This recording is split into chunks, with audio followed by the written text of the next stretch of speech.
پروردگار امام زمانہ کی ظہور میں تعجیل فرما، ہمیں ان کے ناصروں، ان کے مددگاروں میں شمار کر۔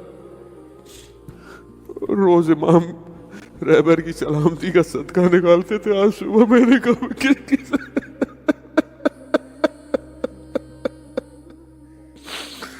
پروردگار رہبر کو اعلیٰ علیین درجات عطا فرما، امت مسلمہ کو صبر کی توفیق عطا فرما، امت مسلمہ کو اس صدمے سے نکلنے کی توفیق عطا فرما، علماء کرام، باقی مراجع کرام کو طول عمر اور سلامتی عطا فرما، نظام اسلام کی سلامتی عطا فرما۔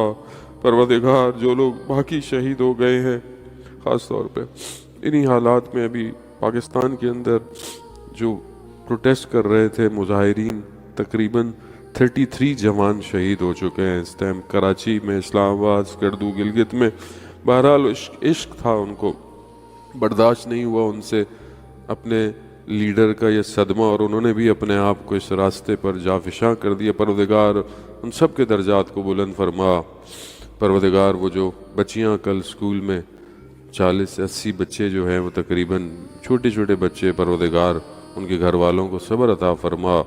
پروردگار ہمیں ان مشکل وقت میں اپنے ایمان کی حفاظت کی توفیق عطا فرما، امت مسلمہ کو متحد ہو کر دشمنان اسلام کے سامنے مقاومت کی توفیق عطا فرما۔